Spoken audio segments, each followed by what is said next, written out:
When did I start 3D? So, good question. A long time ago. Panama's question. Actually, I can hit that. Or there we go. So I can actually type that in so everybody can see his question. Yeah, I started. Oh gosh, when did I start 3D? I think the first 3D program I started with was Pav Ray. And that was like the text-based 3D program that way before 3D was becoming available to the general public. From there, I kind of went to Bryce. Remember Bryce? Way back then. Wave Freak. Hey, Free Frequency. Welcome, man. Good to have you here. And then, that went on to programs like Poser and then Lightwave. And Lightwave was my original program of choice. Now it's Blender 3D. And I won't be showing a lot of Blender 3D today, but I'm going to make this connection between any 3D program that you're using and Substance Painter, utilizing Blender. Let's see who else is jumping on in here. So I started with 3D officially with Lightwave version 5. It had to have been in the 90s. I think the early to mid 90s or somewhere around there. Something like that.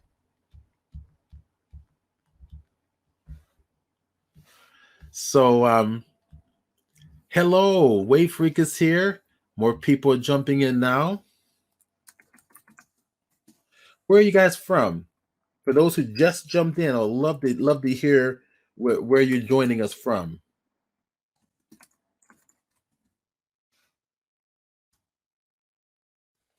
Cool. I'm going to pay attention to the Twitch stream here.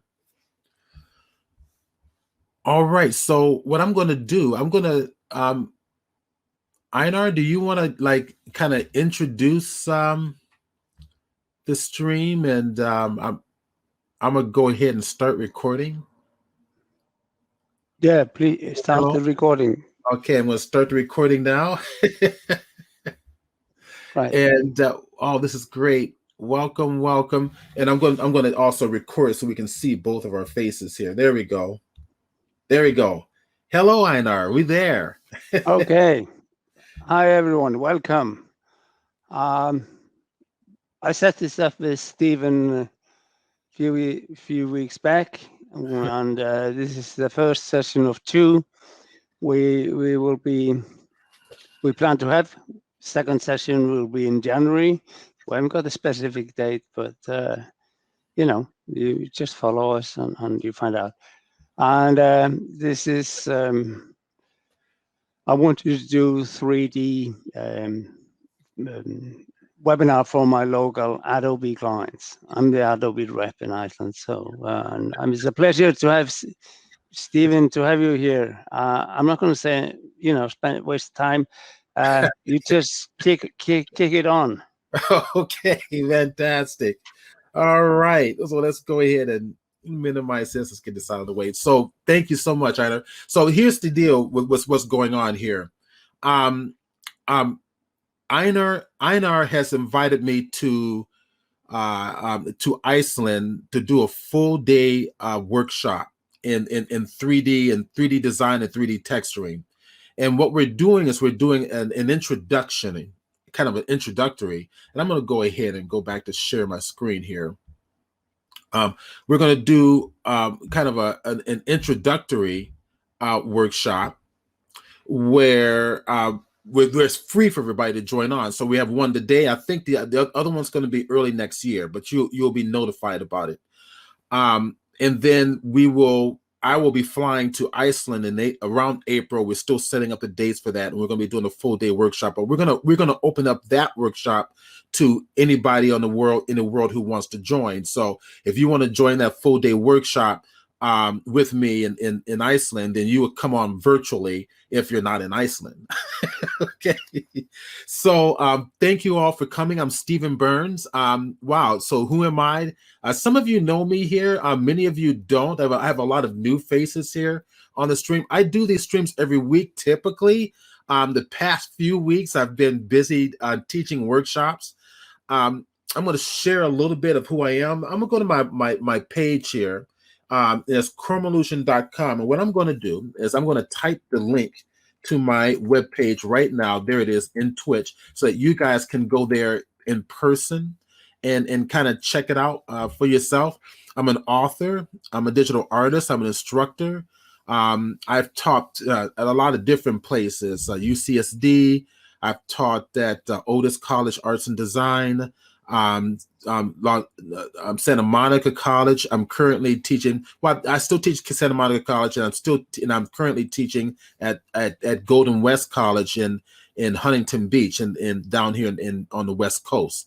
So I'm from San Diego, where the weather is always wonderful. That's why I'm here. I was raised in Chicago, and as beautiful as Chicago is, the weather absolutely sucks. So I will go back to visit, but that's about it. IB Wizard is saying that he's from San Diego as well. Yeah, welcome. Yeah, it's I love where I am. Plus, it puts me kind of close to where a lot of the digital creativity is going on in on the West Coast area as well. Okay, so I'm going to share. Let me go ahead and kind of and share my my screen here. Let's go ahead and turn off that that little chat. And actually, StreamYard's changed some things, so I can actually do the bottom. I can actually put us over to the side. Just clicking this here. There we go. That's kind of cool. I'm using StreamYard here, and we're actually live on Twitch. And here's my website, chromolution.com. Go. You can come here and check it out. You can take a look at the various galleries where you can see the various forms of my artwork done digitally.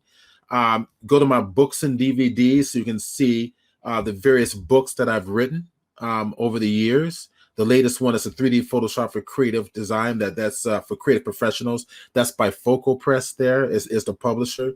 They're all by prominent publishers, so you normally see these on the bookshelves.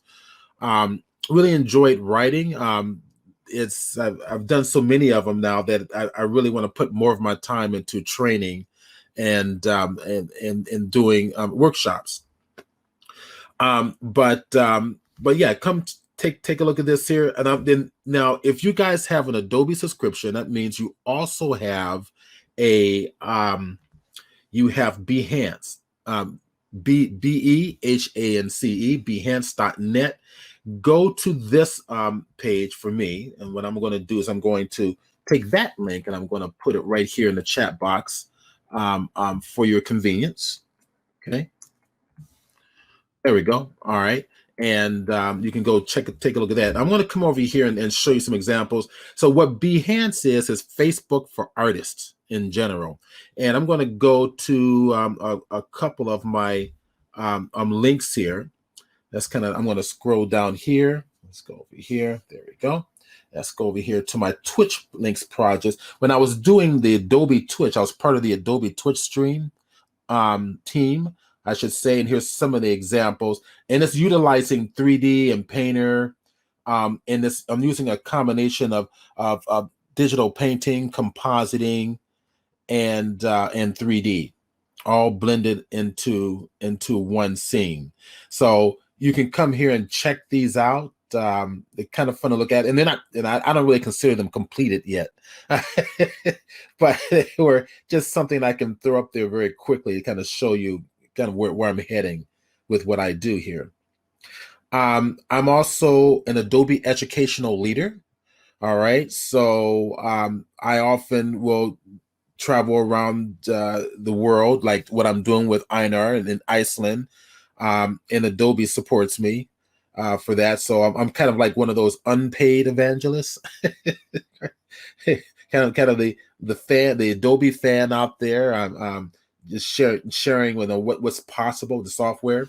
This example here, utilizing a combination of Blender and Substance, where I actually built this little starship, Federation starship, from scratch in Blender, and then built the asteroids and the planet from scratch in Photoshop 3D.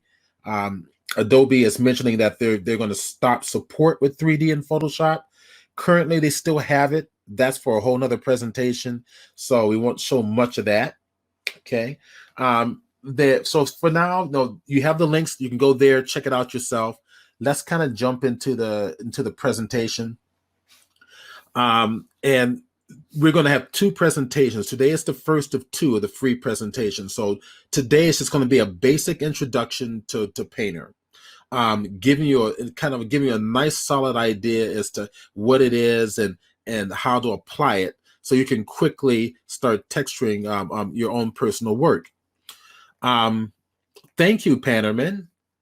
Nice I should probably put that up there, right there, kind of tap like that. Thank you, really appreciate it. So check out the definitely check out the resume. I need to update that too, because I'm doing a lot of new stuff now that I haven't yet had a chance to go on there and update. And that's the problem. One of the challenges of being an artist is that you're always kind of busy creating and busy promoting, that after a while you have a tendency to fall back on getting things updated properly. I'm sure you guys know exactly how that feels. All right, so here we are. So, introduction to Painter. Now, you're currently looking at Blender. Now, Blender 3D is very, very important, because it's the software that is going to open up the way to open source marketing, open source development. I think it's probably one of the first open source programs that I've seen. There may be others. I just probably not aware of what they are, but I think it's one of the first, commercially or just industry standard. Well, it's not really industry standard yet, but I see it becoming industry standard very, very quickly. And on top of that, it's free. So open source, well, it's usually synonymous with being free. And it's outstanding. So if many of you are used to using Maya, and what I really should do is I should mention that many of the Maya artists are actually gravitating to Blender now. Blender acts and behaves like Maya. Now, today's class isn't about Blender. We and Einar may want to do something on modeling in Blender in the future, but Blender is important for this presentation because you need to see how it's set up so that so that Substance can see its surfaces as well as its texturing or its materials effectively. So what I have here, this is something I kind of created overnight. Right, just a quick little fire hydrant. Did that overnight practically, and I'm going to tell Blender to kind of go to an X-ray mode so I can see the image inside. So I used an image as a reference, right? So let me come over here and turn this off. Let me turn that back on. Go to my image there. There we go. So the image, you can see it kind of on the image plane. I use this as a reference for creating a 3D object. So I want to take a look at the surface attributes of the hydrant. If I come over to, let's go over here to my right down here in the bottom on the right hand side, we're looking at our 3D objects directly. So as I click on each one, you can see that they're all separated. They're all being highlighted accordingly. Or I can basically click on them directly, and you can see that they're all separate meshes. All right. So if I pull this down, and I did that intentionally because if I can UV map it, and UV mapping is a way of telling Blender, take an X-Acto knife and slice down the surface and then unwrap the surface skin on a flat sheet of paper. That's going to be what you're going to be editing. You can take your crayons or your paintbrush and you can start painting on that flat sheet of paper and then wrap that flat sheet of paper right back on here. So if I want to take a look at my UV editing, so I'm currently, there are these different modes up here. This is layout mode, a modeling mode, but we have a UV editing mode. They're all in tabs right here in the very top of Blender. So if I hit that UV editing mode, it's showing me all my different materials. So they're all highlighted different colors for me to quickly visually identify the different the separate 3D objects. Like I called this green one the hat. I called this one the hydrant, the whole blue area, the hydrant, and different names for each one. So if I target the hat, and in Blender, if you're used to working in Maya, Maya has these two different modes that you're working in with your 3D object, your actual editing mode and your object mode. The object mode allows you to actually target the object that you want to edit. Once you target the object that you want to edit, then we can go into what's called the edit mode. All right. So we go to our little sub menu here. Now in Blender, it's the tab key, right?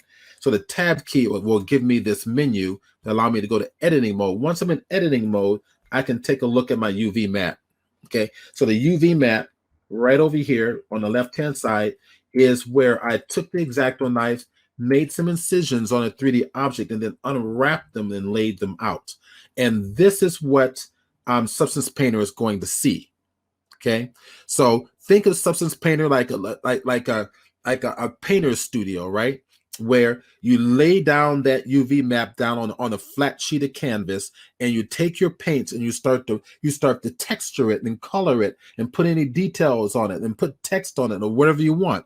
And this is what Substance Painter is going to be working on is this UV, these UV coordinates. Okay, so in the 3D world, they're called UV coordinates. Now, every surface, every one of my 3D surfaces have these UV coordinates. You have to have these UV coordinates if you're going to work in Substance Painter. End of story. It has to be done. So let's go take a look at another surface. So I'm going to go back to the tab key, go back to object mode so I can select another object. I'm going to click on the hydrant. I know that because right over here is highlighted in my layers view. So over here to my left under this, it says scene collections, or it's called collections. This is basically your 3D layers. And inside each of these 3D layers is a 3D object. And this one's the hydrant. If I click on another one, it could be the boats right there. The little, as we can see, the little boats right there on the side of that I created on the side of our fire hydrant there. Okay. All right. So if I go to the body of the hydrant, and let's go ahead and fit at the view. There we go. I'm hitting the period key on the numerical side of my keyboard to fit the view with the object that's selected. Now, if you don't know that particular shortcut.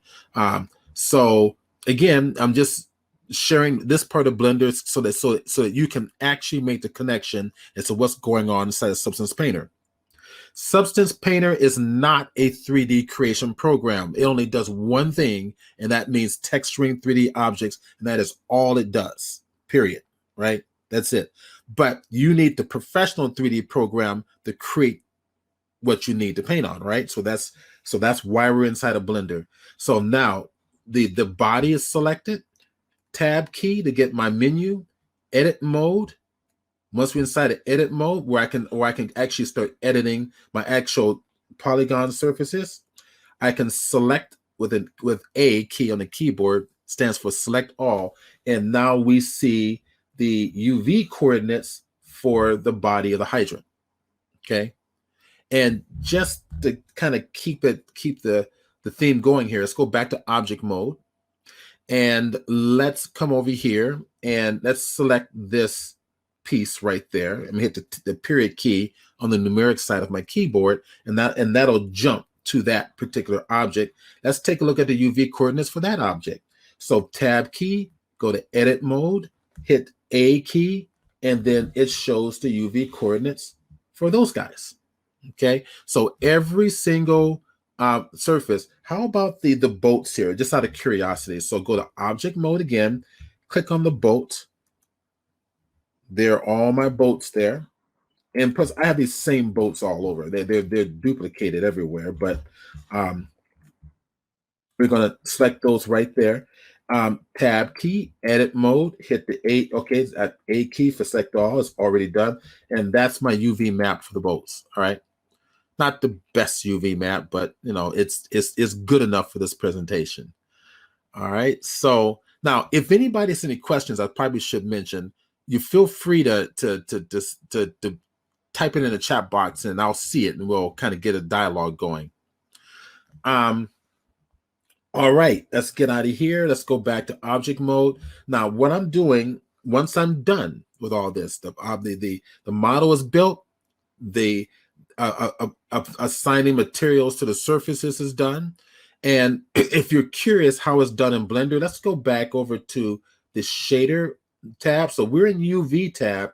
So if we're going to texture anything in Blender, I have my texture paint mode right there. Okay. And actually, no, I want the shading mode. There we are. The shading mode allows you to see your object, you know, inside an image-based lighting situation. Okay. And as I select on each one, I can apply surfaces. Those surface names are right over here on the right-hand side. Okay.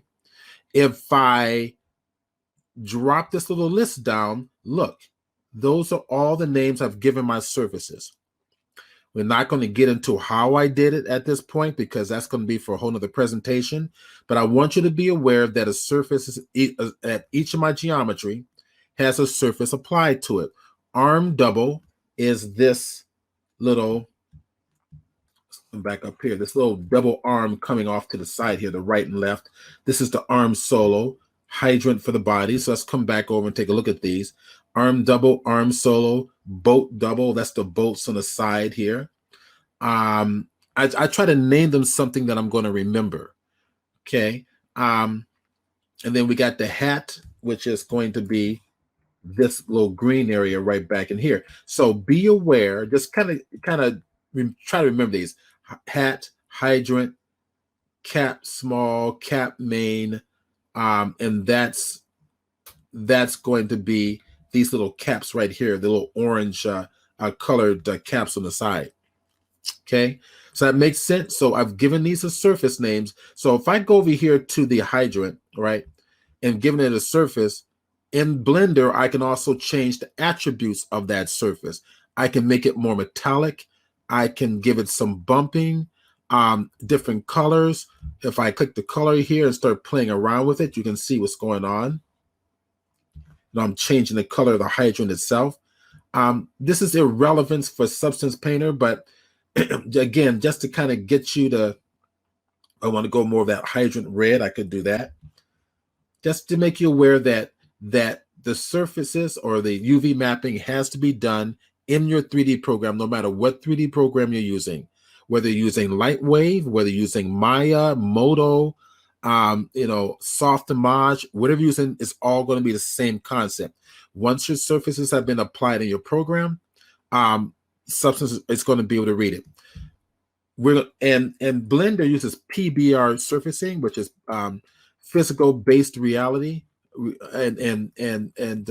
so that's going to be the standard procedure or the standard workflow for most 3D programs nowadays, is using PBR textures. Okay, so let's see. Shall we go play a little bit? So any questions? It's like I've got questions. Great. I love questions. All right. So should we download a UV unwrapped model and follow along? No. Good question. Good question, Pannerman. No.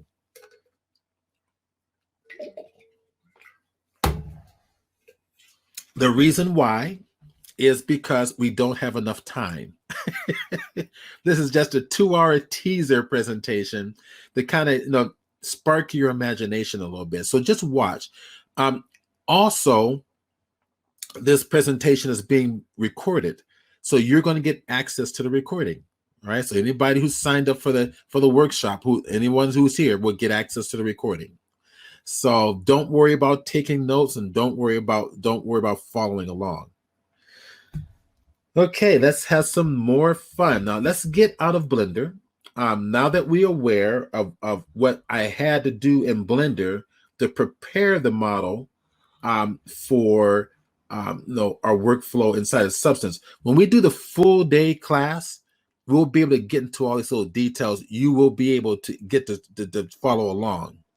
So, so the full day class will be the class to follow along with me, because that will be a hands-on class. But these 2-hour presentations is just for fun, just for you to enjoy. So, okay, so I'm going to minimize Blender. We are now in Substance Painter. And guess who owns Substance Painter now? It's Adobe. So a Substance Painter is part of the Adobe ecosystem, I like to put it. Now, they have not yet released it as part of the suite. They're still selling it as standalone.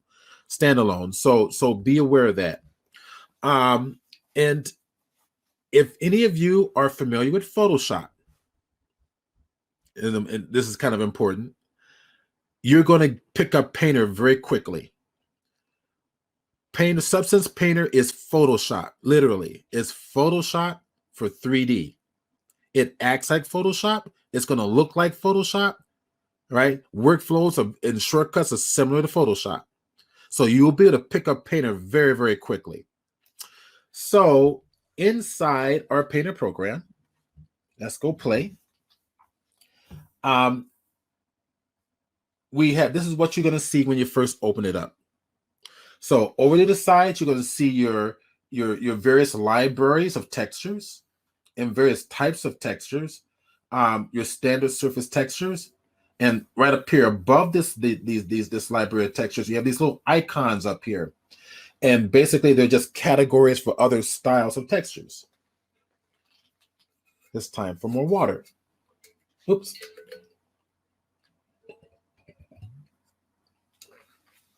Okay.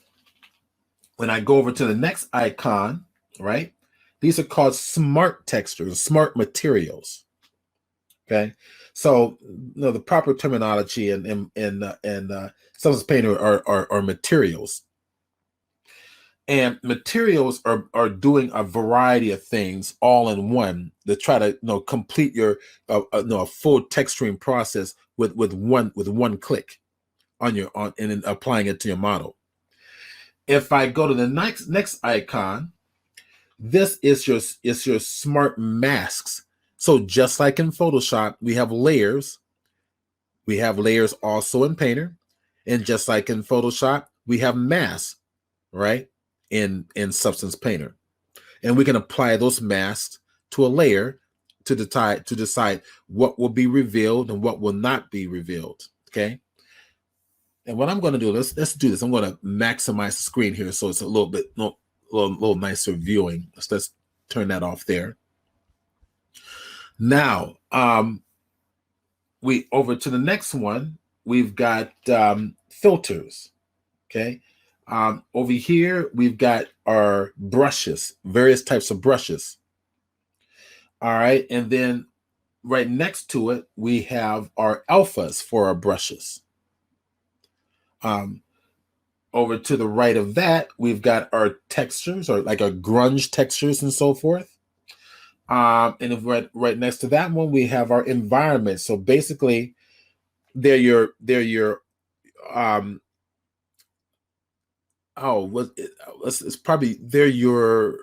HDR environments. They're usually 360-degree images that you can place on any 3D object. So you can apply the whole environment around your 3D scene and actually interact with that photographic imagery. I want to talk about that in just a little bit. All right, so now I'm going to go to the first tab here because that'll be there by default. Now, over to the right are our tools, just like in Photoshop. We got our brushes, we got an eraser, we've got the projection. We're going to talk about all this just a little bit. The smudging tool, the polygon fill tool, the projection tool. Oh, excuse me. All right. See, the problem with living in San Diego is that the weather gets really dry, and so it affects allergies. So, all right, now let's have some fun. We need a 3D object, right? I've already saved mine out, in fact, in Blender, let me share this with you. Once we have our 3D object completed, we need to export this out into a format that Substance Painter is going to understand. It will understand OBJs. It'll also understand FBX. FBX is a very common format. The FBX is a format that'll save your animation and your textures and your lighting within the file, so that when you import it into another program, it can see your 3D object accurately as to how you designed it. Okay, OBJ is fairly reliable too, but not as well as FBX. All right, so how do we export that out from Blender? All right, let's go do that now. If we go over to our file menu, we have right down here close to the bottom called export. If I go to export, you can see the various formats that you have available to you. Collada was supposed to be kind of the new de facto standard for transferring from one program to another, but that didn't happen. So the two that are often currently used is going to be your OBJ or your FBX. I recommend the FBX. Once I select it, it's going to ask me where to save it to. If I've already saved it out into a folder, this very last one called the Hydrant Final with indentations number 6. So that's the one we're going to use. I've already exported out, so I'm going to click cancel. Okay, so let's go ahead and minimize this. Let's bring this inside Substance Painter. All right, file menu, new, or Command or Control N. All right, shortcuts are going to be really important.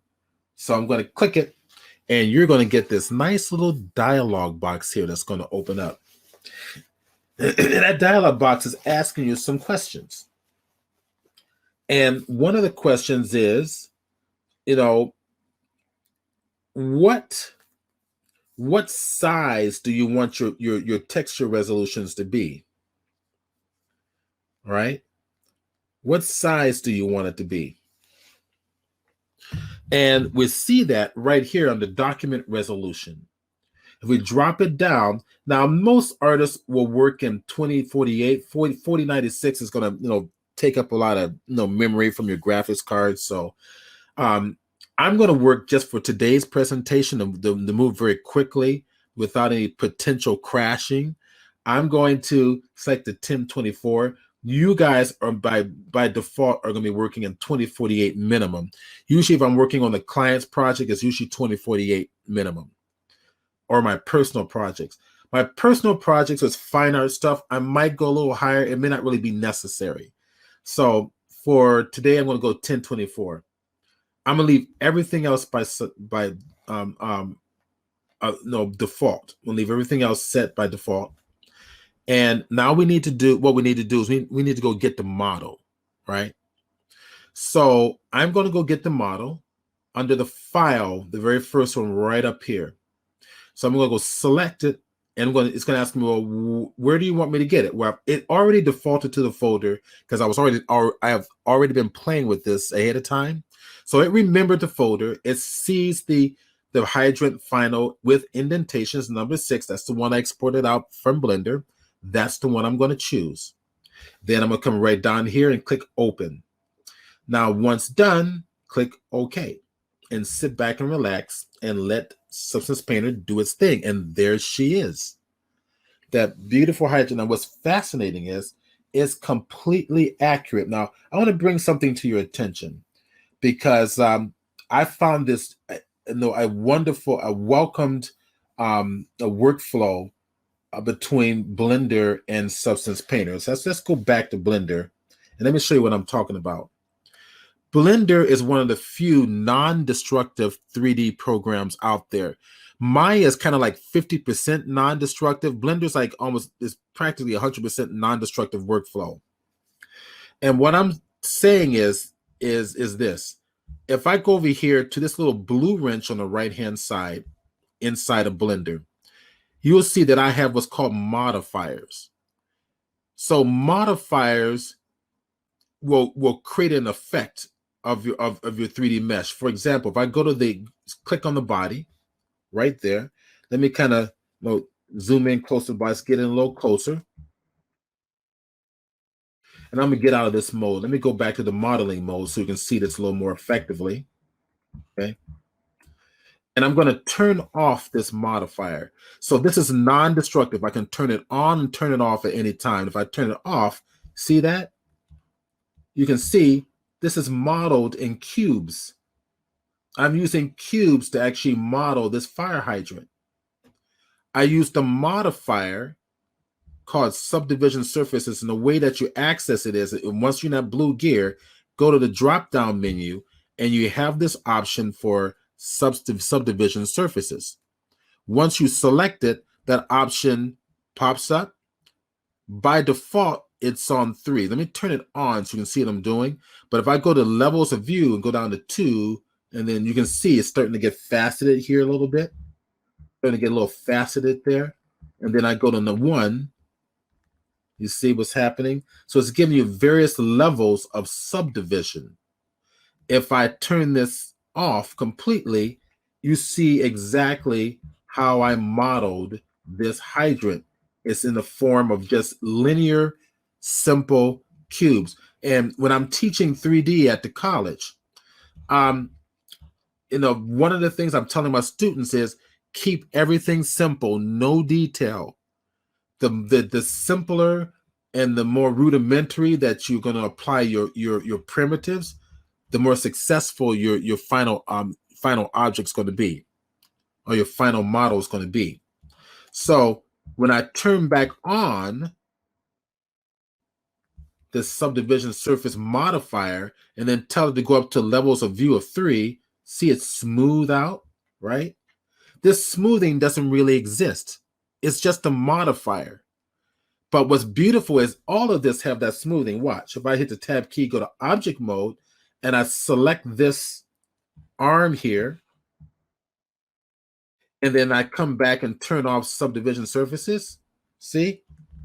It's a bunch of faceted cylinders. It's a cylinder that's faceted. And then I applied a subdivision surface modifier, which smooths it out. So if I click on the hub, the same thing there. If I turn off the modifier, this is what I've actually used to create that piece. Now, the beauty of this is that when I first started playing with Substance Painter, I thought, okay, since this is not real geometry, right? The smoothness is not real geometry, I was going to need to apply it to create real geometry to bring in the Substance Painter. But I found out that you didn't have to do that at all. That Substance Painter honors those modifiers. So I did not apply the modifier. If I applied the modifier, I would hit some. I'm going to show you what it looks like when I apply the modifier, just so that you're aware of what we're dealing with in terms of real geometry. I'm going to, let's see, let's come back over to here. Let's find my image and turn it off. It's in my way. Now I'm going to grab the hydrant, and I'm going to apply the modifier so that we're going to get real geometry that's going to define these shapes. And if I hit the drop down menu, now be aware that in order for you to apply any of your modifiers, you have to be in object mode. You have to be in object mode. You have to be in object mode. So remember, 2 modes: tab key, edit, and object. You got to be in object. If you're in edit and you go to the drop down list to the right hand side of the camera, the apply is grayed out. However, if you go to object mode to apply the effect to the entire object, right, I can go to the drop down list and now apply is available. If I click this, look, now the modifier disappears. You no longer have a modifier. You now have real geometry. Okay. So I found out that you didn't have to do this.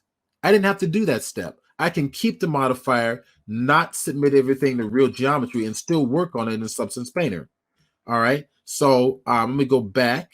Actually, I'm going to just hit Command Z and go back. All right. Now let's go back to Substance Painter. So I've imported this model into Substance Painter with those modifiers applied.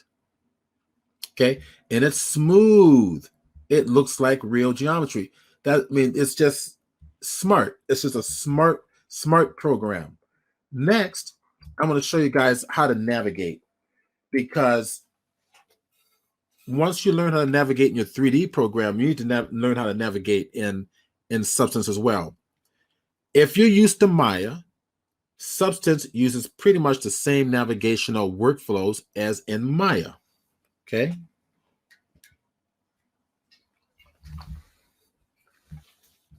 Okay. That means if you hit the F key, it sets the object to full screen mode. Okay. If I hold down Alt and left click and drag, that allows me to rotate around my object. Alt, left click and drag. Now, well, I'll mention it right after I'm done showing you navigations. If I want to pan on X and Y axis, it's Command or Control and Alt or Option together, and that allows me to pan. Right to left, up or down. Okay. If I want to zoom, it's the Option or Alt. If you're on the Mac, Option or Alt. Hold down your right mouse button and drag your mouse up and down, and that allows you to zoom in to your object. Okay.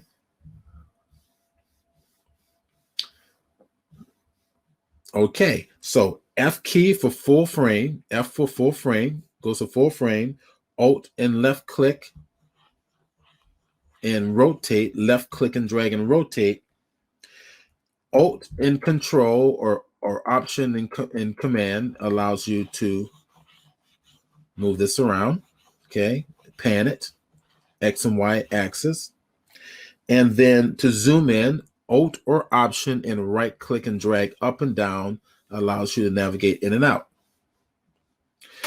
Okay, so here we go. I'm using a walking pen and a walking pad. Now you're probably going to be using this walking pad here. Okay, kind of tilt that a little bit. And Substance Painter pretty much requires that you kind of have a workflow utilizing your pen and pad.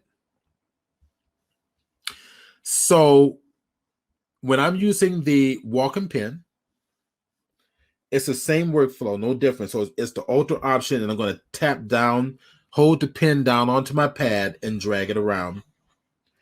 Command or Control or Alt and Option held down together, tap down the stylus onto my pad and move it right to left or up or down. It's faster. Remember, it's Substance Painter. It's a painting program. It pretty much demands that you have a stylus. Can you do it with the mouse? Yes, you can. But your workflow is going to be much more satisfying and more effective when I'm using a stylus. And then we got the Alt or Option, and then the bottom button, and I'm going to show this.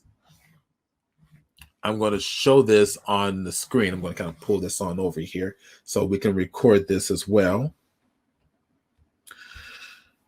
Go to that screen there. There we go. So again, I'm using the stylus, right?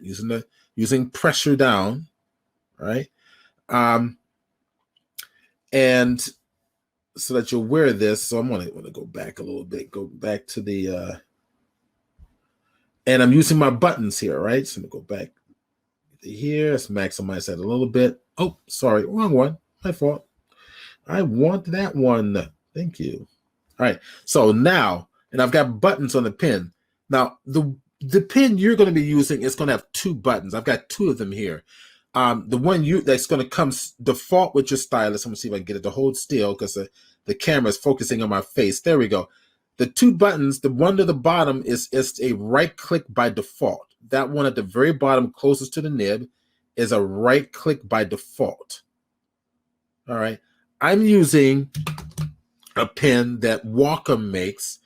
It's called the 3D Stylus. I'm kind of get it to focus. There we go. And it's got three buttons, as you can see. One on the bottom, one in the middle, one on the top. So the bottom button, I have it set to right click. And I'm going to show you guys how to set that up in Wacom right now. Okay. So I just wanted to kind of show this to you. As to having that workflow of the stylus is kind of important. Okay. Okay, so we know how to move things around. We can rotate, we can move, we can zoom in and out. Okay, that's fine. Okay, what more can we do? Okay, don't forget the F key too. If for some reason I'm zoomed out too close, you want to pop out very quickly, hit the F key just like in Maya. Okay. All right, now remember all those surfaces that we talked about in Blender, all the materials that we had created? They're going to show up in the form of what we call in Substance texture sets. So the texture sets are over here on the far right-hand side. And guess what they're called? They're matching what you called it inside of Blender. So Substance is accessing all your material information in from Blender: arm double, arm solo, boat double, boat single, boat top, boats, cap main, cap small, hat. It's all right there on the right-hand side. Now here is the beautiful organization of Substance Painter, in that you cannot work on any of these surfaces until you select the proper surfaces that you want. It kind of behaves like textured layers, so to speak. And I'm reluctant to say layers. I prefer to use the texture set as the proper term. But right below here are my layers, just like in Photoshop. Remember that the basically Substance Painter is Photoshop for 3D. It's going to look like Photoshop. It's going to act like Photoshop. There's a layer, just like in Photoshop. There's the eyeball to left-hand side, just like in Photoshop. Where are your layer blend modes? Look over here on the right-hand side. It says normal. Drop it down. Multiply, divide, inverse, darken, linear dodge, subtract, overlay, all there just like Photoshop. No different. So I'm going to try to simplify this to the point that it's kind of like you're going to come back, you're going to say, oh shit, this is easy. Because just think of it as Photoshop. All right. So if you know Photoshop, you're going to adapt to Painter pretty quickly. Okay. All right. So what do we want to work on first? Well, we have to pick these. In fact, I'm going to give you an example. If I target let's go to the hat. I'm going to click on the hat texture set.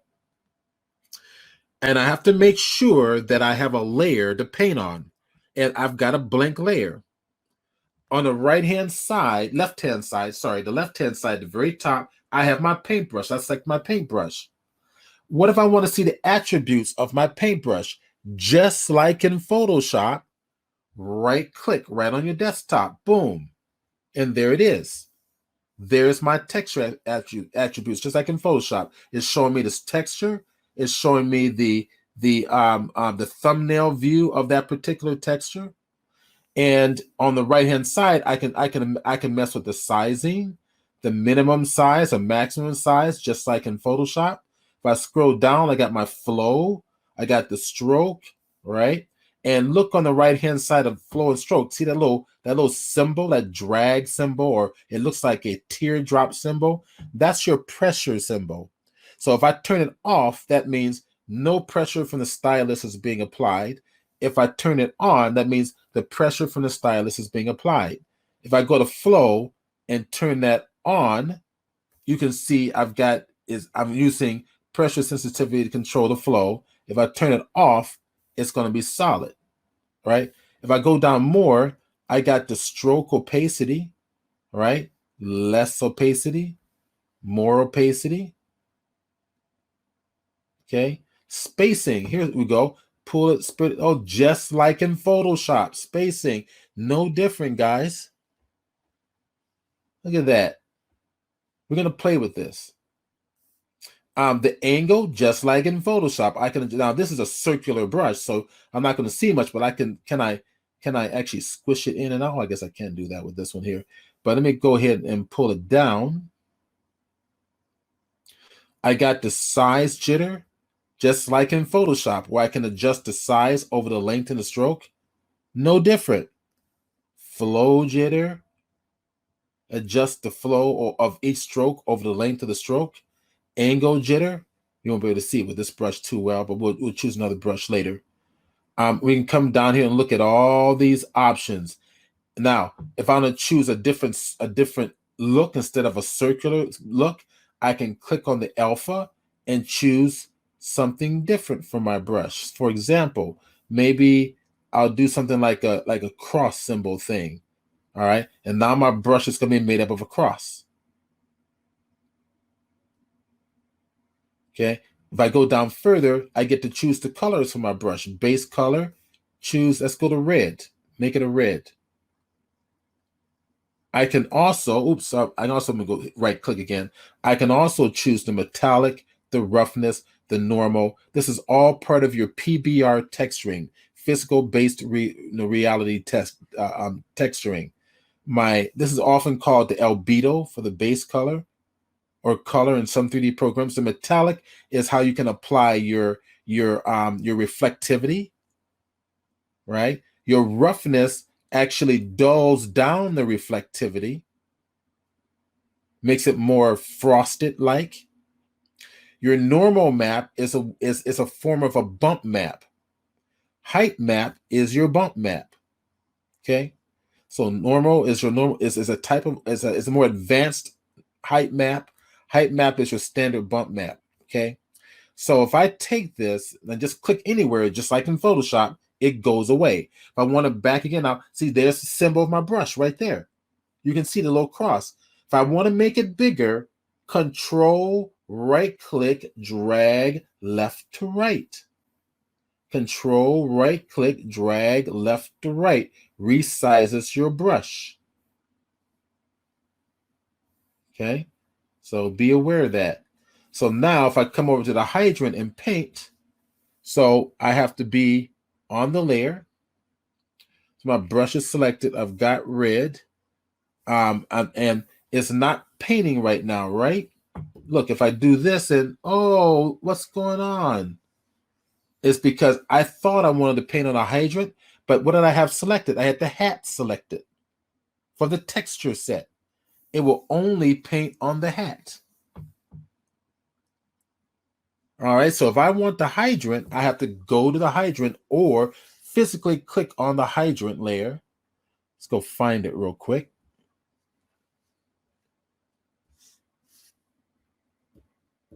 Which is kind of weird. It's not showing up over here for some reason. Here, it's a shortcut. Control or Command, Alt or Option, right click on the surface, and that selects the surface. Okay, so Command or Control, Alt or Option held down together. Okay, so we got questions. Let's see.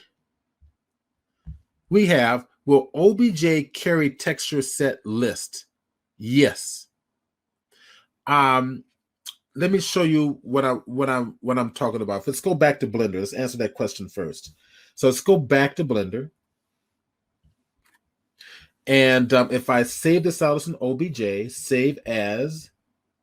not save as, sorry, my fault. Export. So we go to export.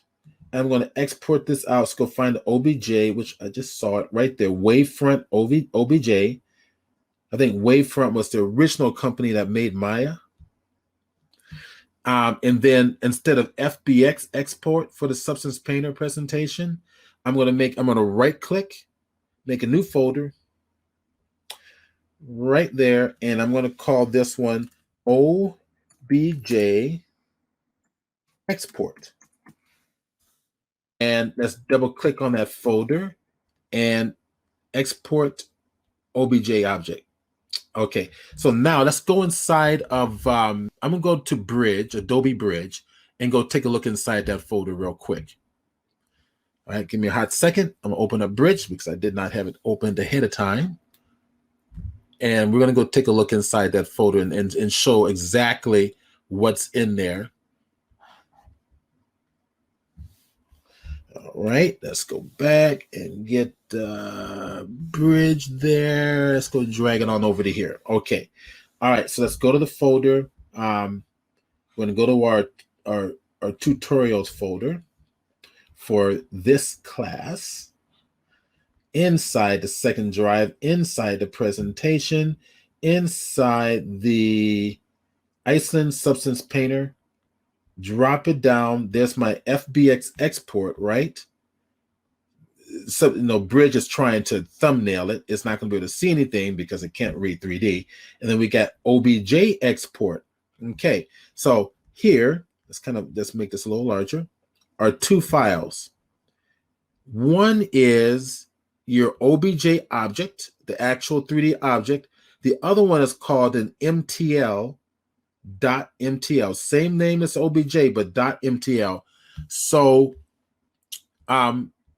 what that means is that the OBJ, the MTL is called a material locator. All right, so it keeps track of all your materials. It keeps track of all your geometry, and then tell the material locator tells the program that's actually importing the OBJ files know what material names are and how to apply them back onto the model. Does that make sense? That was a wave freak question. Okay. All right, so let's go here. I have another question. So Panderman says, you organize layers in vertex groups in Blender, or do I organize in vertex groups in Blenders? Okay, so what now in Blender, I think you're referring to Panderman. Good wave frequency is saying yes, that was good. Answer the question. So I'm gonna go answer this one. You organize the layers and vertex groups in Blender. So if I go back to Blender very quick, let's kind of get out of Bridge here and go back to you. Now these are the layers, and they're organized alphabetically automatically. Right? Blender just automatically does that for you. But you also talked about vertex groups. The vertex groups are not in the layers here. The vertex groups are somewhere else in Blender. If I pull this up, this is another menu down here. If I pull this up and you see this triangle, green triangle thing, that's where your vertex groups are. Okay. In this case, the vertex groups you're referring to are officially the UV maps. Okay. And if I open up the UV map option there's the map. And whatever piece I click on, that's the map that's going to show up. Now, I have not renamed the maps. I should have. So if I click on the actual hydrant, I should double click on that and call it hydrant. So the only map that's going to show is the map that's going to be of the object that's selected. Okay. If I click on another one there, you see it becomes UV map now. I can call this one double arm.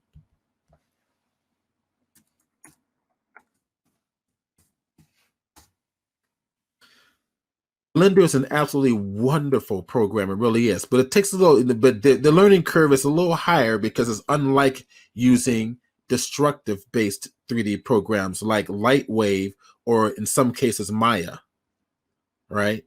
I learned Maya much faster than I learned Blender, because there's not so much of a non-destructive workflow to Maya as there is in Blender.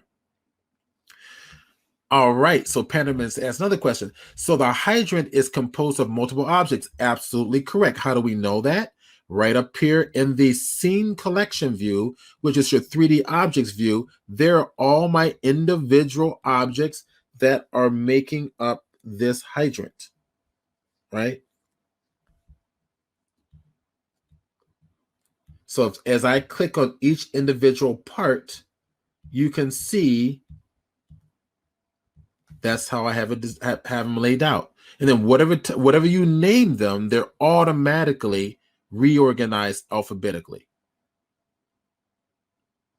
Just to answer your question very quickly about Blender. So I will ask you guys real quick. Let me come back and looking for my Twitch stream here, which I seem to have lost. I hate that when that happens. Okay, so yeah, so good. So Panama is good with that. Okay, let's go back into Substance Painter. So, and those are all really good questions, because you want to kind of go back and understand how all this relates, how your 3D program is going to relate to how Substance Painter is going to read all this stuff, and what Substance Painter is actually doing in the process, right? So let's go ahead and minimize it. All right. Okay, so you're now aware that you have to have these, selected, surfaces selected. You have to click on each of these texture sets to select a particular area to work on. Like the arm solo here, if I click that one, let's go ahead and change the color of my brush. So I can right click once again, come right on up, and let's change the color to something like, oh, I see, go to yellow. That's my yellow there. That looks good. And then just click anywhere to make it go away, and then start to paint. See, it's painting on my arm now, right? It's only one arm there, okay? If I want to change the nature of the brush, let's say Control or Command, Alt or Option held down together. Let's go right click on the hat again. And now that will automatically select the hat, as you can see right over here. That's a shortcut for selecting your various texture sets on the list, right? Instead of having to come over here and grab this, Control and Command, or Command or Control, Alt or Option held down together, and just right click on it. Once that's selected, I'm going to go ahead and just zoom in on it, pull it on down, and then I'm going to right click on my brush. I'm going to come right up back up to the top, and I'm going to go over to my alpha, click on that word alpha, and go choose a different alpha surface. Let's do something different. How about, that's kind of interesting there. It's kind of wild. Let's try that a little bit. Control, right click, zoom in and out. Let me show you something else too. I'm going to start to paint so you can see what's happening. We're getting various painting styles and techniques. Okay. Right click again. And what I can do is come down here to the bottom. Let's see what I've got here. I'm going to go over here. That's my sizing, but we also have my stroke. I'm looking for this, the stroke opacity, stroke spacing there. And I can adjust the spacing to bring it in closer like this, right? Just like in Photoshop. Just like in Photoshop, no different. And start to paint. So I can paint light and it's small and harder. All right, right click, let's change the color. Green, just something to differentiate it so I can see what I'm doing. Press light, harder, harder, harder. Is using the pressure to control the size. Right click. How is that? Because if we come over here, for the size jitter, that's off, it's going to utilize my stylus here. Let me go to my opacity. Let's go to the top right there. See size? And to the right here is my pressure. If I turn it off, look what happens. Now it's going to fit only the one size. And I can paint over everything, right? That was an accident. Right click, turn on the size. If I want to use the tapering technique, it's pretty fun stuff. So, okay, we're painting currently in one blank transparent layer. I can add more transparent layers. I can say, let's see, go right over here, add that little paintbrush symbol right at the top of the layer. I've got a generator layer. I've got a mask. I can give a mask to this to mask it off just like in Photoshop, or I'm going to put a brand new paint layer. And in this layer, I think what I'm going to do is I'm going to paint a different color real quickly. Right click again, my brush, and I'm going to bring it on down to get the different color. And let's say we do something like a nice red, and we can start to paint on top of that. And take a look, the eyeball to the left-hand side of the layer, on and off, all non-destructive workflow. Oh, I can change the blend mode, remember? So like the multiply, maybe change the blend mode to overlay. Nothing's happening in overlay, but if we go over to, let's try, let's see, multiply, let's try, where is my, there we go, soft light, hard light. It's down here, overlay screen, like make it brighter. There we go. Right, so we're painting on it. It's applying that blend mode of brightness to that layer. If I turn it off and on, or if I go back and go to normal mode, it goes back to the red. Is that making sense? Okay, so it's really that simple. We got a layer we can paint in it. Okay, now what if I want to add a mask to this? Now this is where it gets fun. And then I'm going to show you guys some of the smart materials and the really cool materials that you have inside here. Now, let me show you some of the workflows very quickly. I'll hit the F key on the keyboard. So you're probably thinking about, well, what if I want to change the lighting? That lighting's kind of dark. If I hold down the Alt Option key and spin it around, you notice, wait a minute, it's bright on this side, but it's dark on this side. That makes it harder to see where I want to work. How do I control that? All right. So this scene is all lit by an image-based light. Okay, or HDR lighting, those 360-degree panoramics. Now, where's the best place to get those types of options? Okay, let's go here. Let me share with you a website. I'm going to bring it right over here. And it's a website. I'm going to go over here to my 3D texturing options here. So 3D texture is free, and it's all free, guys. One is called Polyhaven. Okay. And Polyhaven is fabulous. Fabulous textures. Let me go ahead and hit the assets here. And under the assets menu, you want the HDR eyes. There. Okay, let me get this out of the way. Look at that. 363 panoramic images, all using high dynamic range imaging. So it's going to have an extended range of lighting and color. And the question in the box is please put up the damn link. Put up the link. All right, so coming. I'm going to give you the link right now. Command C. And let's go here. I'm going to put it here in Twitch. There we go. Keep in mind that today's presentation is kind of an introduction to Painter. Our second presentation, the free presentation, is going to go deeper into Blender. You're going to love it, right?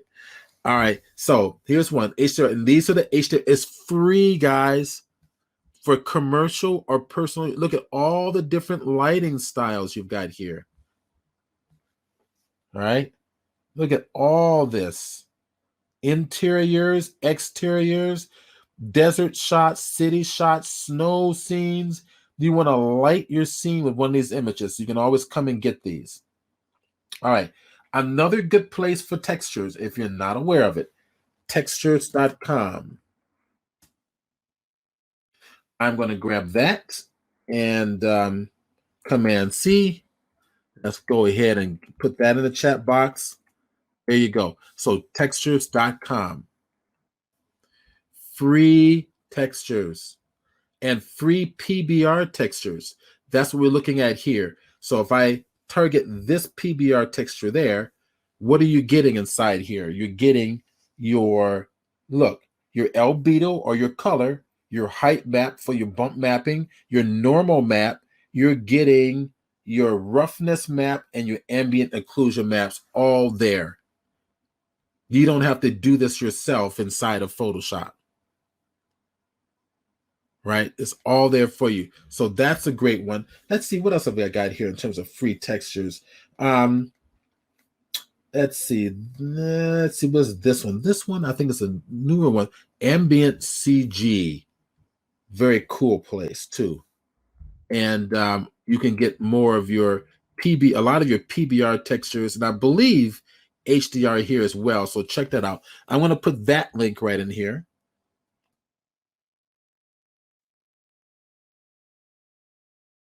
Okay, there you go. So any questions so far? Boy, that means I can just keep going, huh? All right, so keep that in mind. Now, with that in mind, just kind of get those links, bookmark them, store them away somewhere. Let's go back into Substance Painter. Now, this whole scene is being lit by one of those HDR images. Okay. All right, let's rotate the image around. Shift, right click, and drag, and look, the lighting's being rotated around.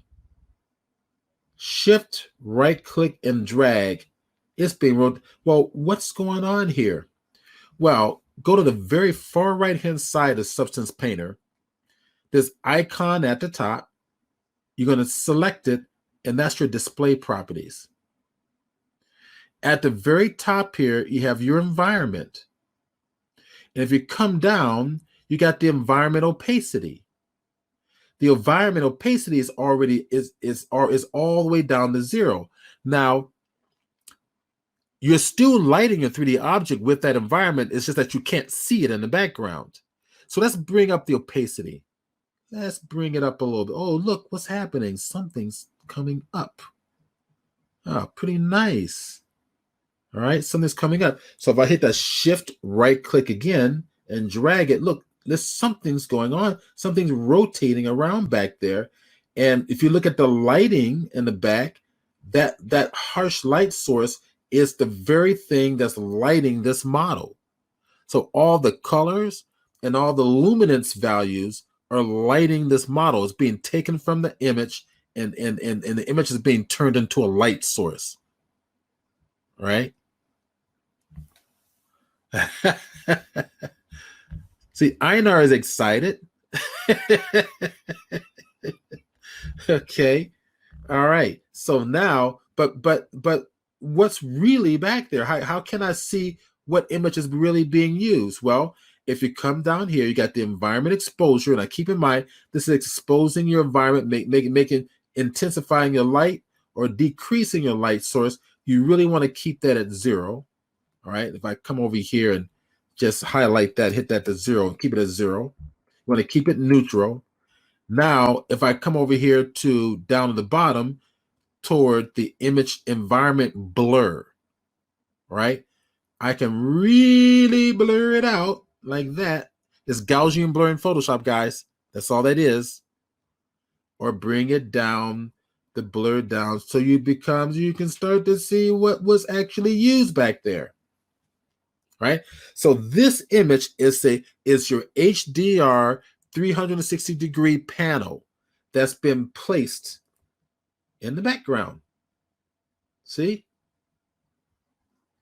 All that's in this top icon, the display properties.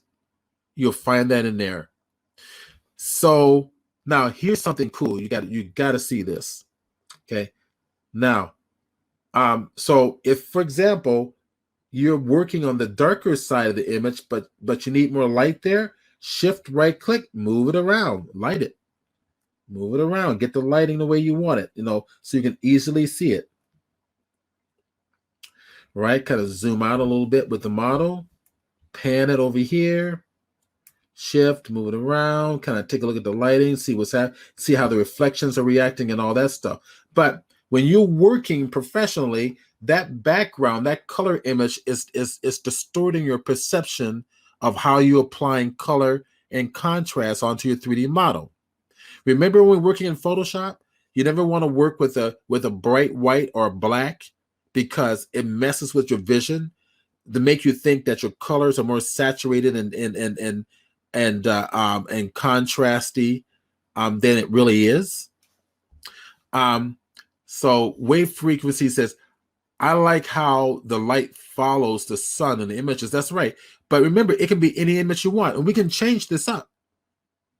Right? We'll get to that in just a minute. So we have another option in here I want to bring. It's called shadows. Now check this out. If I click the shadows option right down here, it brings in shadows and renders it. It's pretty amazing. So if I get in a little closer and then release it, it goes to OpenGL when I'm actually navigating. Then when I release it, it renders very quickly, smooths it out. And I can go over here to the shadow opacity and adjust the opacity of those shadows. It's the next slider right below.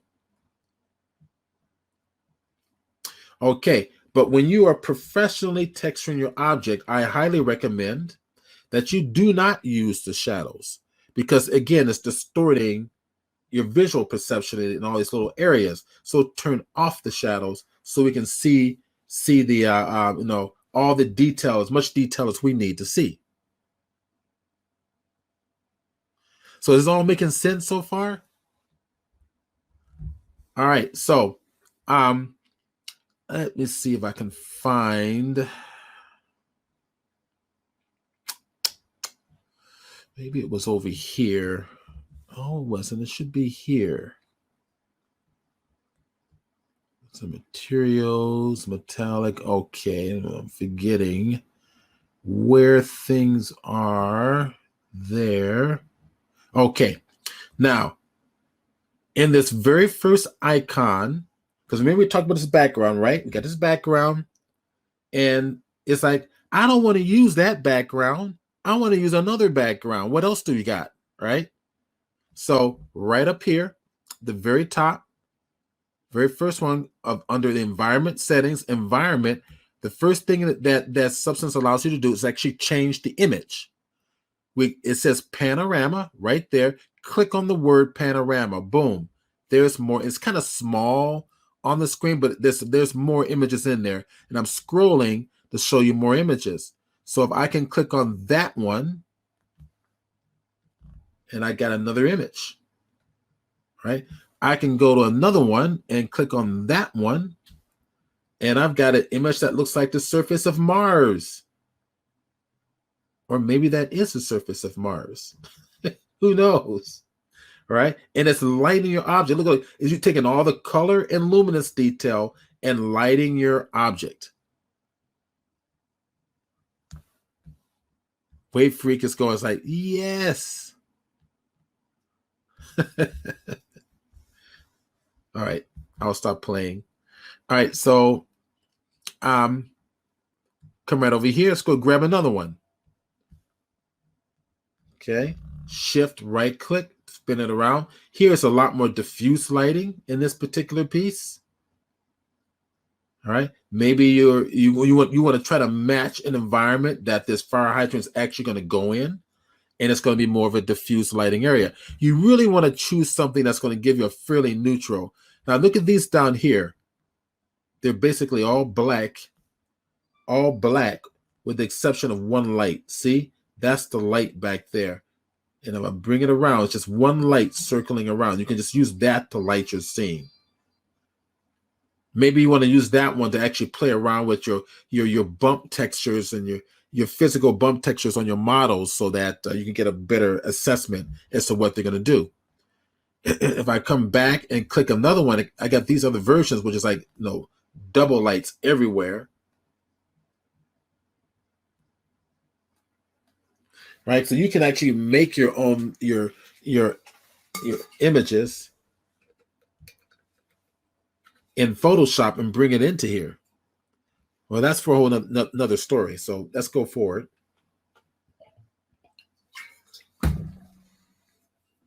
Got to drink water. So now we're going to go back to that one that's neutral. I believe it was that one. Oh, no, it wasn't. Definitely wasn't that one.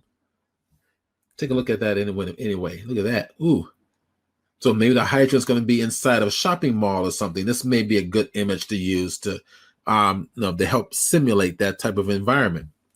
All right, let's go find the one. Now I don't even remember which one it was. So I'm going to have to, let's see, what is that one there? That one, let's see what that looks like.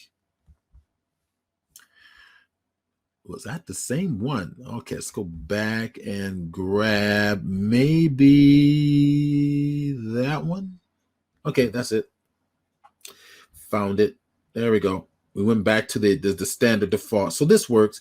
This is basically a nice little outdoor daylight, lighting environment. Okay. All right, now let's go. What can we really do in Substance Painter at this point? So you got to navigate around. You got your background. You know how to mess with your background a little bit. Let's take the display properties out of the way. That's the shader properties. Let's go ahead and pull that back on over. Pull that back. Okay. So now let's go to our layers. Look at the surface. I want to get rid of it. I want to start fresh now. I want to get rid of this playing around that I've done. I'm going to go to the layers right over here. I can turn these off and on, right? That's for the hood. Let me start with the body first. So Control Alt right click on that there. It's only one layer for that one. Delete it. Get rid of it. Just like in Photoshop. Right? Now I'm going to go grab this arm here. Control Alt or Command Option. Select it. Target the layer. Delete it. Go to the helmet right up here. Okay, the layers automatically pop up over here. Click it, delete, done. Now we're starting fresh with a naked model. Okay, we're starting fresh. Hit the F key. All right, let's show the power of Substance Painter at this point. So far, because we kind of been playing around with little navigational stuff and some of the little internal controls that you've got, but let's play around with the power. Substance Painter works best if you bake the maps on first before you start doing anything. And then that way it has that color and visual data to address before it starts laying on other effects. So baking means, because right now we're working in OpenGL, which means none of this is rendered. I'm going to show you how to render in Painter. Yes, Substance Painter's got a renderer built in. Right. So what if I want to I want to bake these things on, and it's very simple. There's a couple of ways of doing it. I believe one is under the File menu and Bake Mesh Maps. Control Shift B is probably the best way to go. Now I want you to be aware of this one. Something real quick. When I click on these surface attributes, and I go to the texture sets settings. So this is the texture set. If I click on any of these texture sets and then go to the texture set settings, which is basically the properties for the texture sets, and I'm going to just make sure I want to pull this out so you can see everything. It's going to give you the attributes for the color, the metallic. Now these are grayed out. It's very difficult to see, so I'm going to read them off. This one says, these are buttons here. It says base color, metallic, roughness, normal, and height. Okay. If I pull it on down there, you get to see all of that. And that's all you see, right? Nothing else in the texture set settings. Now, watch what happens. I'm going to go to the file menu, and I'm going to tell it to bake those settings, right? So where is that? It was on the file menu. Isn't that where I was? Bake texture set. What's it under the edit menu? No, I'm sorry, not file menu, edit menu. My fault. I'm in the wrong place. So edit menu, bake mesh maps. So in other words, all the lighting that you see in your scene at this point is going to be baked onto the surface. All right. So it's going to render it. It's going to render all those UV maps. So remember all the UV maps that we created? This is where you're going to see them applied. It's going to bake all that color information and current texture information onto the surface of the of those maps. So I'm going to click on Bake Mesh Maps. Output size, you can choose what you want. I mean, 1024, I believe, is what we chose for the whole program.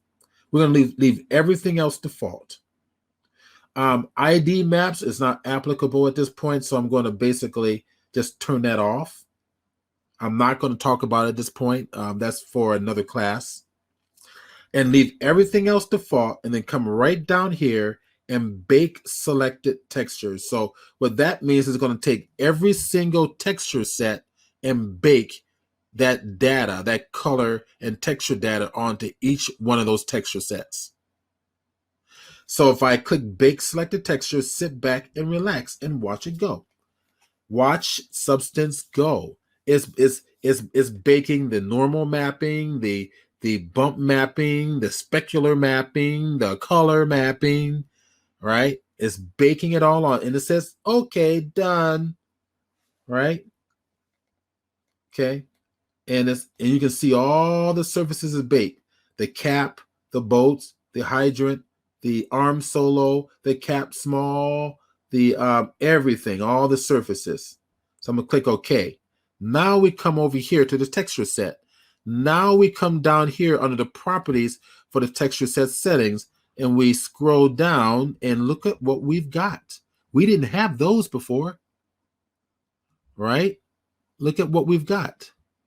We've got the UV maps with all that color data applied to each and every one of these, right? Let's see if Alt click, I guess I can't do that, huh?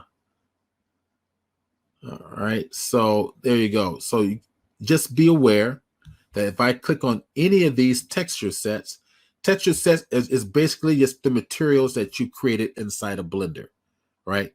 That's all that means. Texture set is just substance name for materials.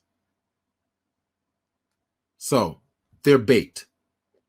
Let's go play. All right, let's go do the hydrant head first. So Control Option or Alt right click. Okay, and let's go over here and zoom in close. I'm going to turn off that background, so I'm going to come over here, go to my environment opacity, and turn that down to black again, right? Because I do not want that background interfering. So let me maximize my view here so you guys can see the whole program a little more effectively. So at this point, we just, I turn my environment down. So now if you want to turn your environment, it's up to you. Maybe you want a little bit of your environment, but I recommend that with this environment, you also give it that blur, because that blur is going to like diffuse your lighting, so to speak. So environment blur, and kind of blur it out like this, right? And that's going to kind of like soften your light source. And then I'm going to bring down the opacity so we can kind of focus on the model and not on anything in that background that's going to distort our perceptual vision here. All right, so Remember, shift right click. I can always rotate that background around. See, now that we're all aware as to what this is not a mystery anymore. Okay. All right. I can bring it down. I can do this. Okay. Maybe I'll go to something like that. Okay. We're going to like this. I'm going to pull this down a little bit because we're going to start with this helmet. So you know what? Let's give this a nice shiny cobalt pure. So over here on the right hand side of my libraries, I'm going to go to the standard surface textures. This is the first icon. I'm going to keep it simple, and I'm going to click and drag it and place it on top of this and release. And Substance automatically puts this nice shiny texture with all the attributes, reflection attributes, or basically called metallic attributes, the specular attributes, the color attributes, is all intact. It's done for you.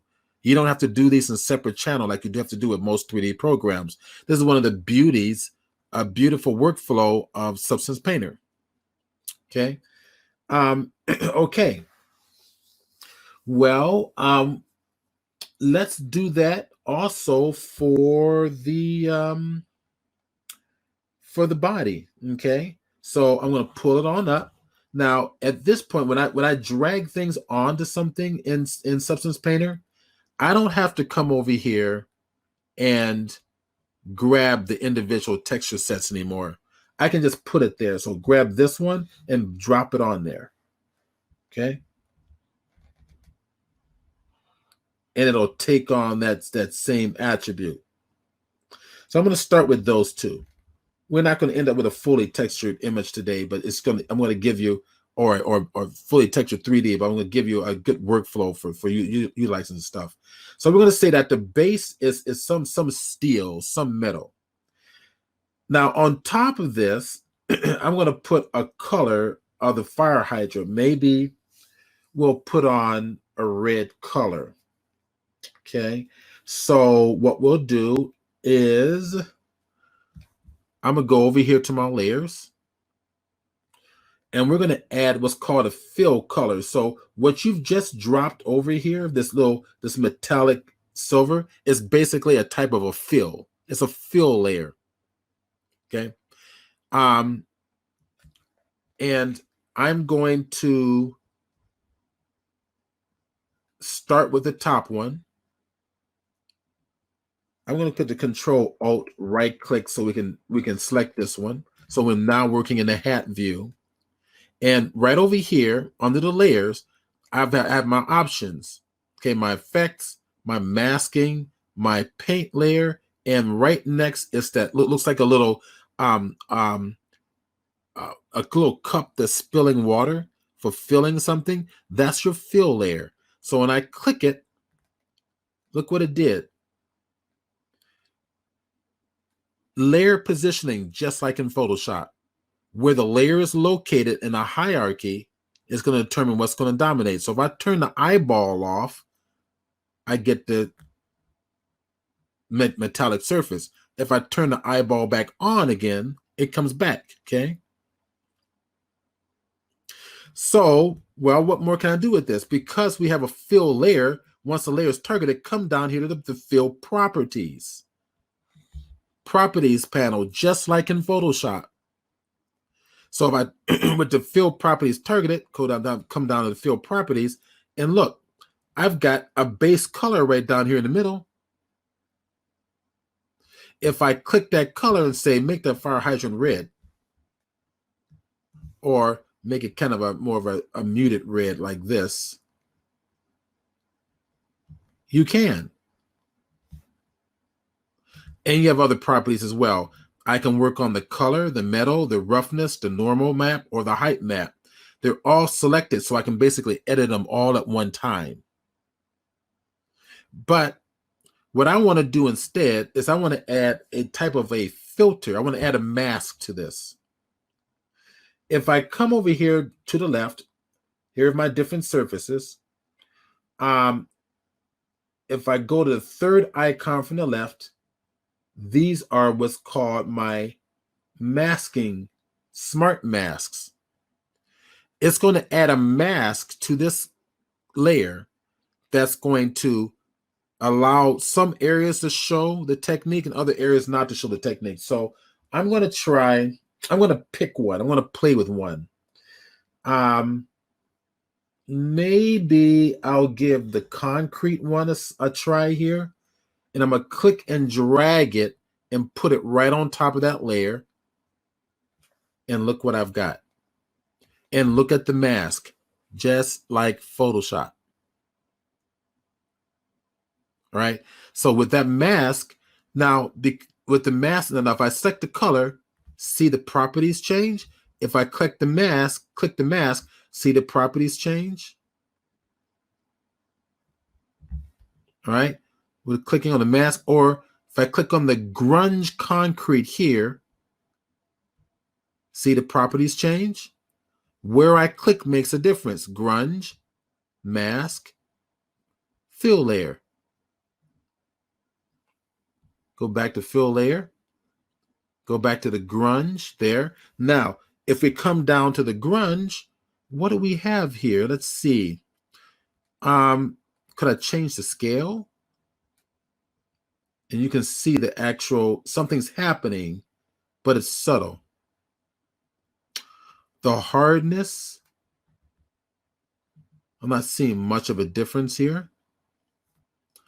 But I'm going to come down here and start playing with these controls. The balance. So I'm going to add more of the effect or less of the effect.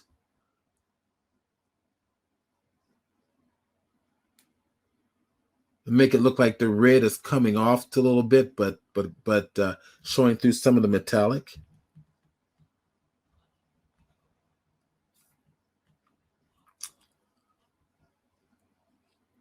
And this is where I'm just going to come and play. That's it. So look at the with the grunge parameter selected. I see 3D projection. Now with the fill layer, let me go to the very top here.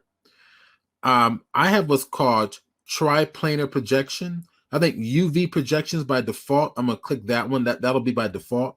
But what's nice about Tri-Planar is that they kind of hide the seams from the UV map. If for some reason you kind of poorly organize a UV map, the Tri-Planar projection will help hide those mistakes. So I like to work with the Tri-Planar projection. And what it's doing here is adding a projection cube around it. Okay, so where it's using various directions to apply the technique.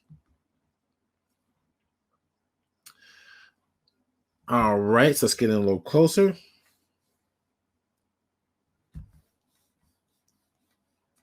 So I'm looking at these bolts here. I'm thinking, let's do something different for that. So maybe what I'll do is I'm going to add, let's go back over here to the surface attribute. Let's see, what could we add for bolts? I'm thinking like rusty bolts, right? So if I come here, see, we've got leather, we've got all the various forms of leather, plastic, fabric, and then we have one here that's called rust. So I'm going to drop that onto the bolts there. So I'm going to get in close.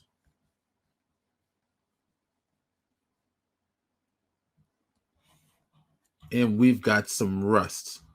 Maybe I don't want it all rusty. All right, so I can, let's see what the offset does for me. That's just offsetting. The scale, I'm making it larger and smaller.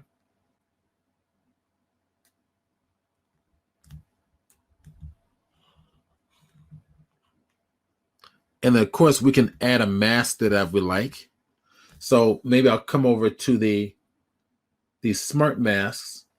Maybe I'll try something different, like a water droplets or something, or stairs. Let's see what that looks like. And then we'll get to play with the, let's see what this is going to do.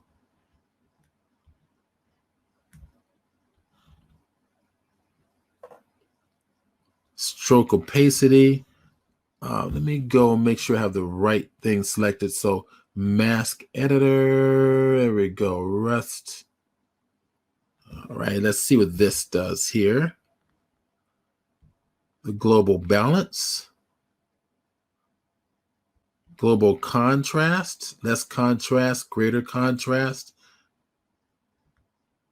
It's using a couple of different types of textures. Texture 1, texture 2 is the blend between the two. Maybe I'll give it a little bit more like that. So it looks like this rusty, but it's a little bit, you know, kind of like weathered off or something.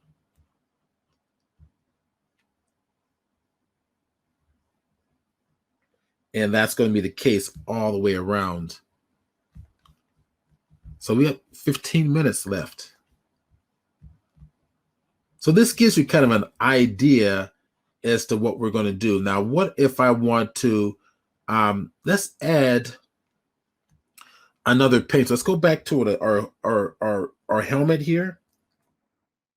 That's Control and Alt held down together. So Control or Command, Alt and Option held down together. Right click, I'm clicking on the helmet once again. And I'm taking a look at the layer. So there's my fill layer. Let's add another fill layer in there. And let's do something like maybe we'll go with the yellow. Change that to yellow. Maybe yellow orange.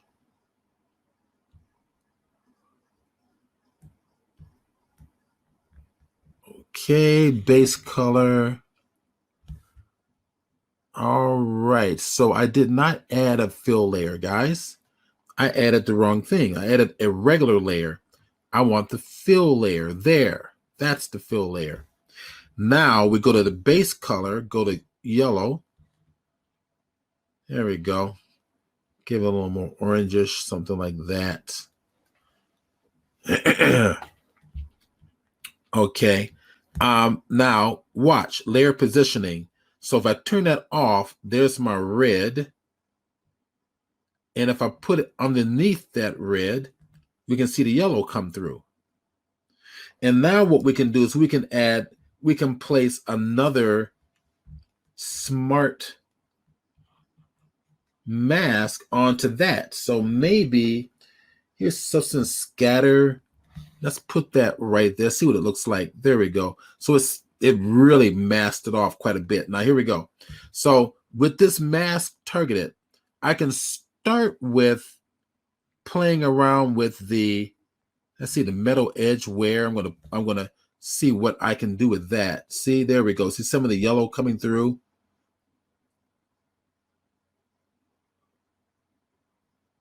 Right, we have a little bit of the yellow coming through because we're treating it like there's several layers of surfaces of paints over the years that's kind of coming through.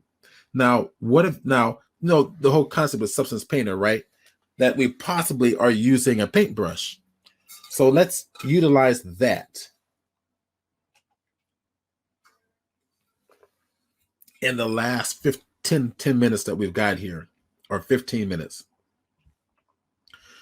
Okay, in order to edit or mask, we have to have a paint layer or a paint. How would I explain that? If I click on the mask itself here for the yellow object, if I right click right down here in the bottom, I want to add what's called a paint mask right there, the add paint. Click it, and you're going to get that painting symbol right there. Now, with that selected, I can paint with my brush. If I right click, I can choose, I'm going to paint in grayscale because I'm editing a mask. Right? So white reveals and black conceals. And I can control that. Let's see here. So I want to paint with, let's paint with black. I'm going to go to black. I'm going to paint with black completely. And I'm going to go get my alphas.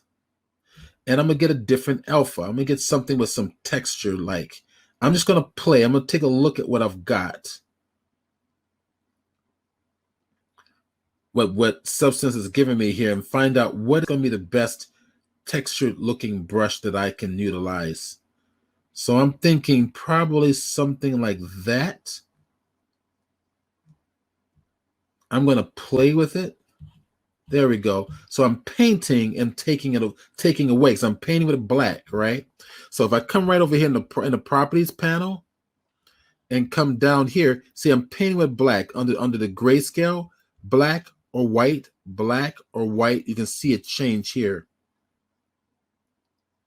Pretty amazing stuff. So remember, control right click, I can resize my brush. I can also want to zoom in a little closer. You're going to see what I'm doing. And you see that I'm actually brushing away certain portions of this, right? Now, if I change it to white, I can bring back certain portions of that. All right, bring this down smaller. Okay. And I'm going to go back to black here. And I think what I'm going to do is pull this down and kind of edit these edges here. Take away some, you can see some of the yellows being affected. So I can basically manually take away from various portions of the image, give scratches to it, and I can change that alpha anytime, right?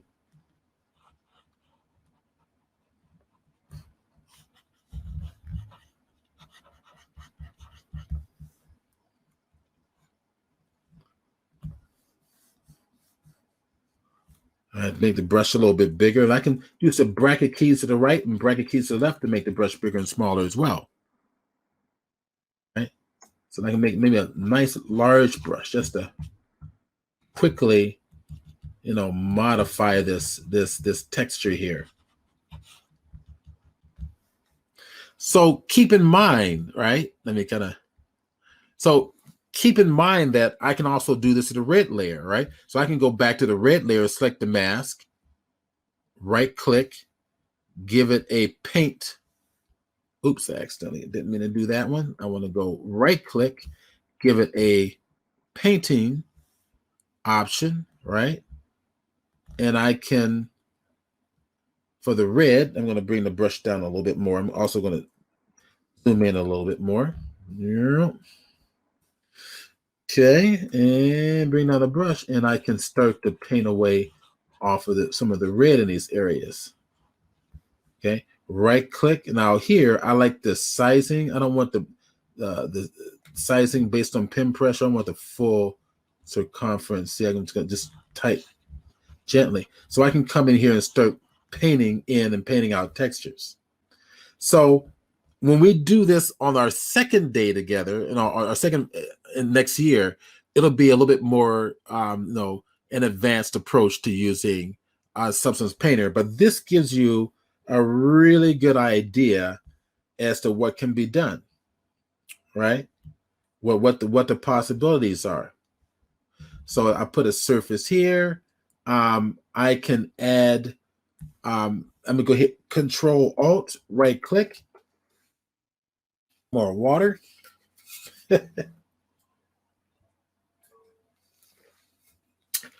Okay, we're on that layer there, right? So let's play. This is a fill layer. Let's go to one of these brushes. No, I want to go to the brushes here, right?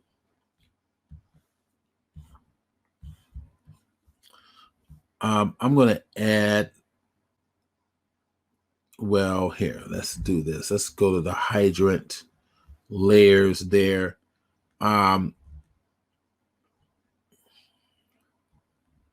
That is a fill layer. And I'm thinking, let's do something. Let's just add a regular paint layer here. Let's see what we can do with this. Okay, so now I'm adding the yellow. That's the yellow. So that's not the brush that I want, but I've got different types of brushes. So alphas here, you can see them. So I'm in the brush, and this is basically the number 5th icon from the left-hand side underneath your libraries, right? Can you invert a mask? Yes. So the question is, can I invert a mask? Well, you it's easy. If say I go to here and apply a mask, right? So basically hit that symbol, second from the left, right next to your paintbrush option, and then add a white mask or a black mask, right? That's basically how you do it. Oh, and I guess once you paint it there, can you inverse it? Let's see if you right click. Let's see, invert mask. All right, invert mask right there. Okay, that's how you do it. If I paint in here, I've got these. Now check this out. Ooh, look what's happening. I'm painting with what? What are we painting with? These different brushes do different things. We're painting with a bump, right? So we need to go find our textures or properties. Let me go find it. I think I've actually closed it. If any of these are closed out, they're all located under your window, views, right there. Okay. Texture settings, properties for paints. They're there already. So if I turn it off, oh, there it is. It's up here, isn't it? There we go. Okay. So the properties for paints.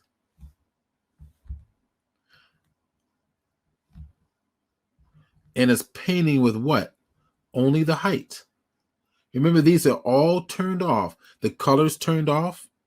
The metals turned off. The roughs turned off. Normals turned off. Only the height. So with this brush, and I can go ahead and pull that down smaller, is only going to paint in the bump. Is that making sense? If I want some color, it'll paint in, I have to target the color. Let's see what that does. See? Now it adds in the bump and the color.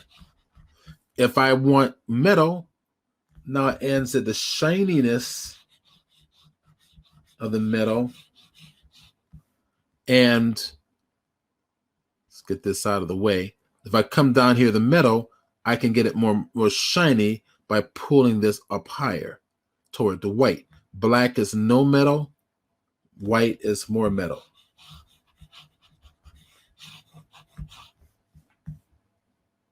Fun stuff, huh? So I think we're pretty much there. So this is time to open up the questions and answers.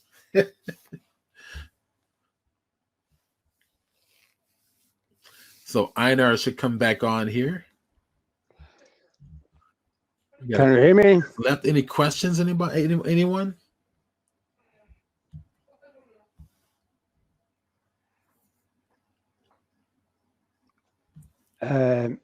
Stephen, can you hear me? Yeah, I hear you perfectly. Okay. Well, this has been quite amazing. It's been a brilliant. It's sort of a. You dive in on but the way you do it is that you're giving us a really good insight into the painter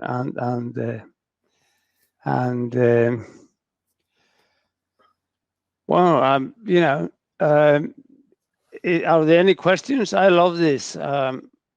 Please write down any questions. We've been on in there for about 2 hours, and it's been quite packed. Yeah. And you are all welcome. Everybody's typing in here. Thank you so much. They're really enjoying it. You're welcome. My pleasure. So we'll be the new dates will be coming out. So many of you are already on our mailing list through the Eventbrite page. So I'll have the second one. We'll get the second date set up. I'll have the second one up so that you guys can jump on and join. It's all free. Yeah, we will decide. we will decide in good time, Stephen. Probably like mid-December, whatever. We touch up and we decide on a good date in January. Okay. Yeah. I Okay. believe it was January. It sounds great. Yeah. I like to thank you for a tremendous demonstration. Thank you. Been Thank you. fabulous. My pleasure. And thank you all for attending. I think we don't have any new questions, do we? I don't think so. Okay. All right. So So what I'll do is I'll thank you everybody for coming. So I'm going to I'm going to end the broadcast to Twitch, and we'll see everybody next time. yeah. All right.